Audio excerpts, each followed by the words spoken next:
Today, President Trump paid tribute to the victims and heroes lost on September 11th, 2001, as he spoke at the Flight 93 Memorial in Shanksville, Pennsylvania. But President Trump began this most solemn day in American history by sending quite a different message on law enforcement to his nearly 55 million Twitter followers, focused on his own concerns about the Russia probe instead of the nation's pain. He seized on a new line of attack against the FBI and the Justice Department featured on his favorite TV channel. CNN's Jeff Zeleny has more from the White House.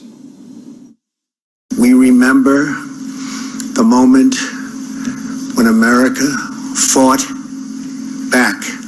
President Trump paying tribute today to heroes of the 9/11 terror attacks, and that dark day 17 years ago forever etched in American history.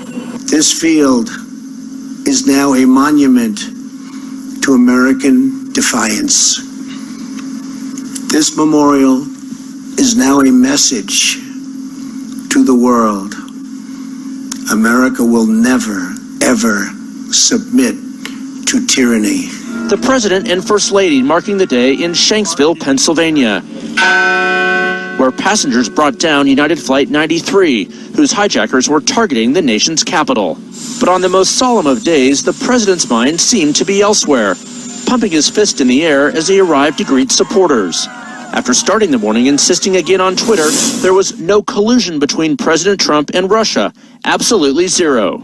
As Bob Woodward's blistering book about White House dysfunction was officially released, two former top aides to the president adding new denials to the chorus from other officials. Gary Cohn, Trump's former chief economic advisor, who's portrayed snatching a letter from the president's desk in the Oval Office to protect the country, saying today, "This book does not accurately portray my experience at the White House." But Cohn not saying what he claims the book got wrong.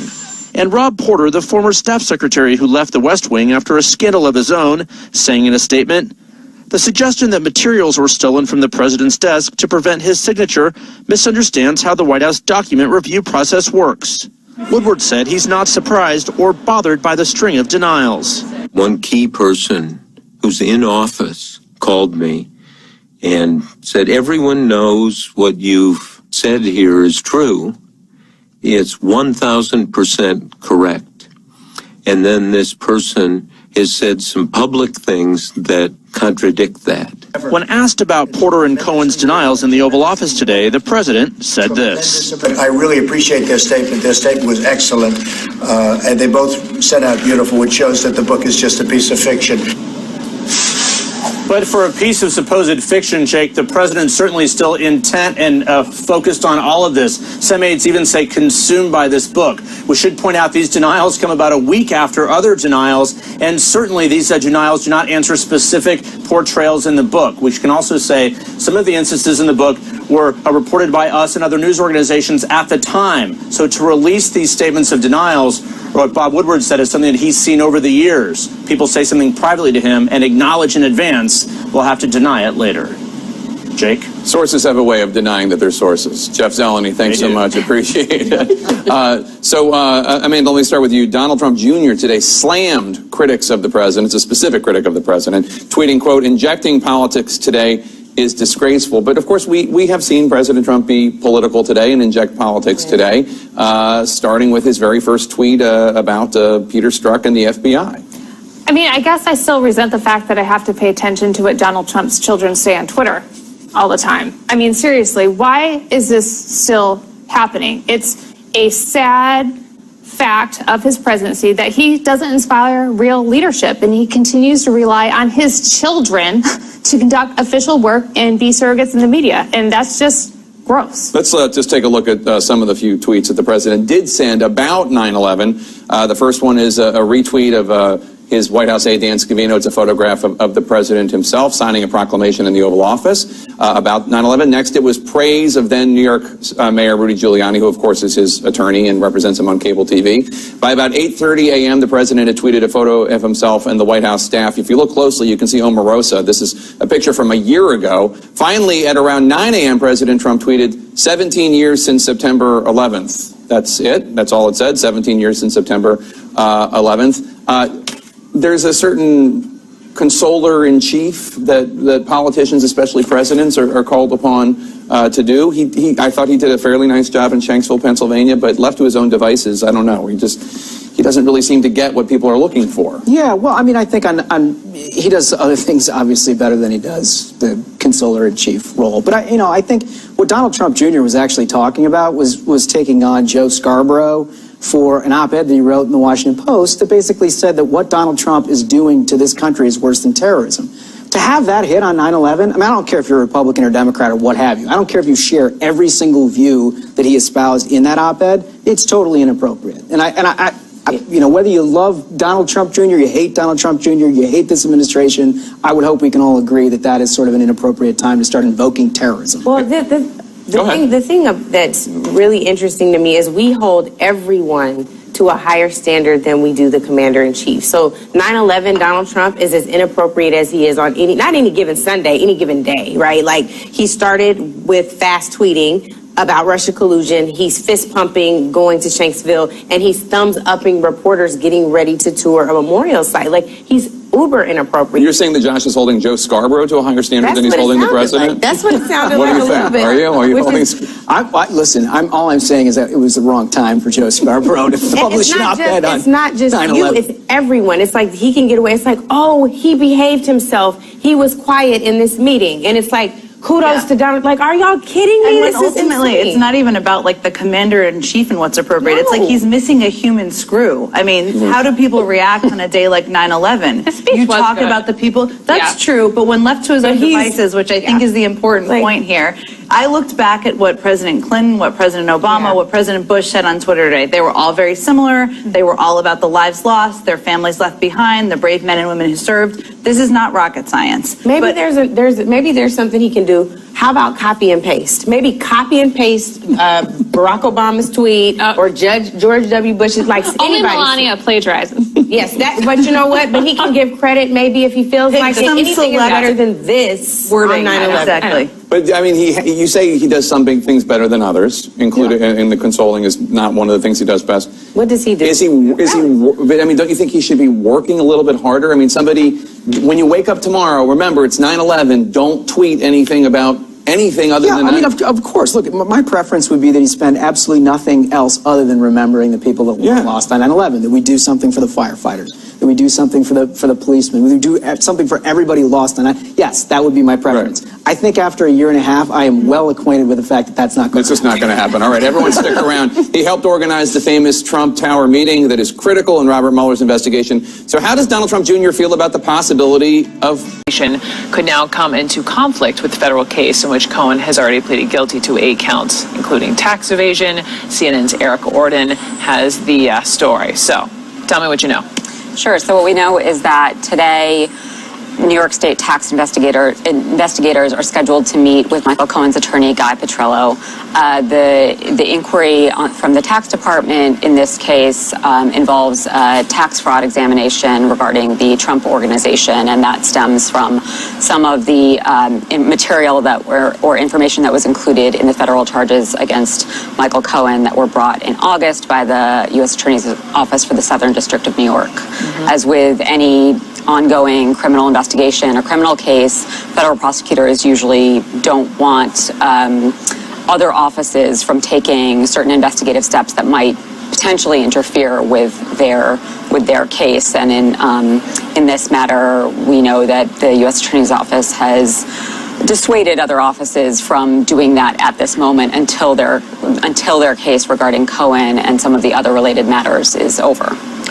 Is part of those 8 counts when he pleaded guilty downtown a couple weeks ago, one of which was a campaign finance violation, right? And so you and I were talking in commercial break that the Southern District of New York also has an inquiry into that. The Southern District of New York has an inquiry that stems from their Cohen investigation, and that is a probe into potential campaign finance violations by the Trump organization as opposed to Cohen himself.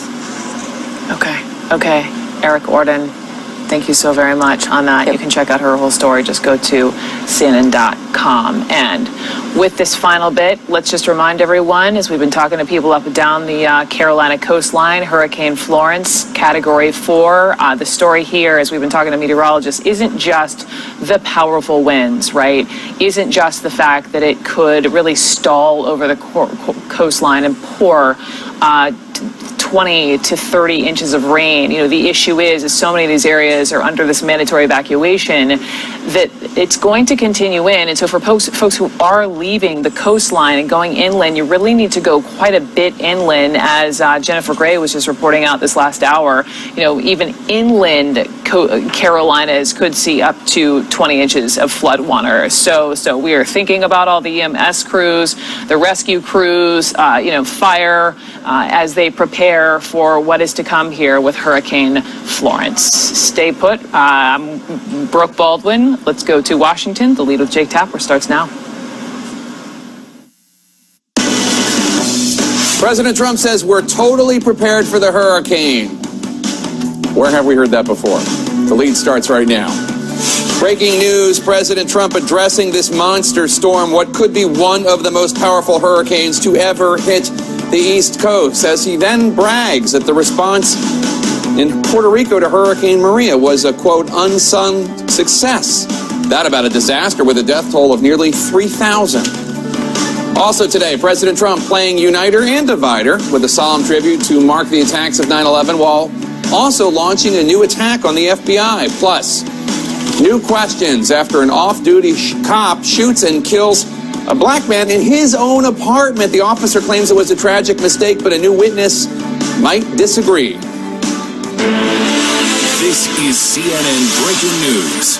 To our viewers here and around the world, whether Berlin, New Hampshire or Berlin, Germany, welcome to The Lead. I'm Jake Tapper. We begin today with breaking news in the national lead. Moments ago, President Trump spoke from the Oval Office after receiving a briefing from top officials about Hurricane Florence. It's a powerful Category 4 hurricane, and if it maintains its strength, it will be the strongest storm to make an East Coast landfall in 26 years. President Trump is assuring the U.S. is prepared for the hurricane.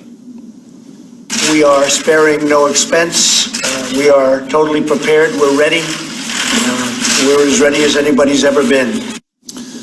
Observers were shocked when President Trump also touted his administration's recovery efforts during the last hurricane season, where the latest government death toll in Puerto Rico is approximately 2,975. CNN's Jeff Zeleny at the White House. And Jeff, the president was specifically asked what lessons the government had learned from the last hurricane season. He replied that the response to Puerto Rico was incredibly successful. Is he not aware that the death toll in Puerto Rico has been updated to almost 3,000 innocent victims? Well, Jake, it's a good question. Certainly, you would think you would have to be aware, but has never publicly acknowledged that. Really, for the last year or so, ever since Hurricane Maria struck on September 20th of 2017, there certainly has been a sense from this White House that everything that they were doing was done well. The president, of course, will remember, was visiting Puerto Rico at the time. He gave himself an A+. He has continued to say that again and again. You'll remember the government of Puerto Rico, only until a few weeks ago, was just saying that some 60 or so actual fatalities were reported. Then the government increased it to over 1,000. Then that study from George Washington University said about 3,000 people died in Puerto Rico. But the president didn't acknowledge any of that. He said this instead. Well, I think Puerto Rico was incredibly successful. Puerto Rico was actually our toughest one of all because it's an island, so you can't truck things onto it. Everything's by boat. And I actually think it was one of the best jobs that's ever been done. I think that Puerto Rico was an incredible, unsung success. So certainly the conditions in Puerto Rico much different than the conditions in the Carolinas, specifically because it's an island, of course. But by not acknowledging any failure or any lessons learned, Jake, it makes you wonder what the government will say as we begin yet another deeply impactful hurricane heading toward the Carolinas. Jake. All right, we're going to talk about the president's comments about Puerto Rico in a second, but let's turn to the pressing matter right now of the storm, Hurricane Florence, setting up a potentially catastrophic scenario no matter where it makes landfall. President Trump just said that the current projections indicate the storm could be the worst in 25 to 30 years. Let's go now to meteorologist Jennifer Gray. She's in the CNN Severe Weather Center. And Jennifer, what are we expecting from the update coming out soon from the National Hurricane Center? Well, I think we'll see very little changes. The track hasn't changed much, and I don't think it's going to increase in intensity that much. I wouldn't be surprised if the wind speed increased just a little bit, but I don't think it's going to increase all that much. The winds are very, very strong. 130 mile per hour winds with gusts of 160. This is a powerful Category 4 storm. With the latest advisory, it did speed up just a little bit, going from 16 miles per hour to 17. It is expected to stay at Category 4, but you see increasing those winds to 150 by tomorrow morning. That's why I wouldn't be surprised if it increased a little bit with this next advisory, and then making landfall either sometime Thursday evening into Friday morning, and then slowing way down. Jake? What's the best case and what's the worst case scenario for those who are bracing for this hurricane? Well, I think the only best case scenario would be for it to go somewhere else than where you lived, right? But with this storm, it is basically all worst case scenario, because the storm is going to basically come to a screeching halt, and it is going to dump a lot of rain across interior sections. The storm surge is going to be a huge concern. 6 to 12-foot storm surge in this area shaded in red. That water is going to go up all the river systems. It's going to overfill the banks, and so you're going to see flooding well inland with these storms. A lot of times we talk about the coast. We focus on the coast, evacuate from the coast. But to evacuate from this storm, you are going to have to go a very, very long way, because with all of this flooding, with the storm moving so slowly, we are going to see so much flooding, 20 to 30 inches of rain, Jake, possible even away from the coast. All right, Jennifer Gray, thanks so much. More than 1 million people in the Carolinas and Virginia are under evacuation orders right now. Let's go to CNN's Nick Valencia. He's live for us in Conway, South Carolina. And Nick, the mayor there is personally beseeching people, begging people on the coast to leave. Are they listening? Well, we're getting mixed signals, Jake. The congressman who represents this district says many people have already left, but from those who we've spoken to, a lot of people are planning on riding this out. We're 20 miles inland from Myrtle Beach here in Conway, where the National Guard and Highway Patrol have reversed his lanes, trying to get as many residents out before this devastating hurricane makes landfall. A wild close-up view of the eye of Hurricane Florence. The monster storm bearing down on the Carolinas, expected to be one of the strongest to slam into the East Coast in decades. This storm is not a glancing blow. This storm's going to be a direct hit onto our coast. Officials are pleading with everyone along the coast not to underestimate the hurricane's strength. Everything that you've been hearing about this storm in terms of its severity is all true. A hurricane hunter pilot speaking to CNN from high inside Florence echoes how serious it is. There's nothing to prevent this storm from continuing to intensify. Nearly 1.5 million people in Virginia and the Carolinas are under a mandatory evacuation. Already, South Carolina police reversing interstate traffic to make it easier for people to get out of harm's way. All we know is it's coming. It's even stronger than Hurricane Hugo. Once it gets on the ground, the velocity will be more, but it'll be crawling across the ground, which means more and more rain. Some are waiting it out, taking the risk of a last-minute evacuation, especially in areas like Myrtle Beach, where there is no major highway access. I'll make an evaluation tomorrow afternoon. If that thing's still coming at us at about 120 miles an hour, I may change my mind. For those staying and stocking up, long delays. At this Home Depot in Wilmington, North Carolina, a 90-minute wait for plywood. I feel like we've got a good plan. We have plenty of the supplies that we feel like we'll need, and should something come up that, again, well, if we had to, we would evacuate. From Hilton Head, South Carolina to Norfolk, Virginia, hundreds of miles of coastline, Jake, are being impacted. All right, Nick Valencia, thank you so much. Let's talk about what the president's comments with the panel here. Obviously, when it comes to this pending storm, we're all hoping for the best and hoping the Trump administration does everything it can do. But the president's saying that Puerto Rico was an unsung success when the latest official government death toll from the government of Puerto Rico, and let's remember, these are American citizens, that's a U.S. territory, is 2,975 dead. That is an unsung success. No.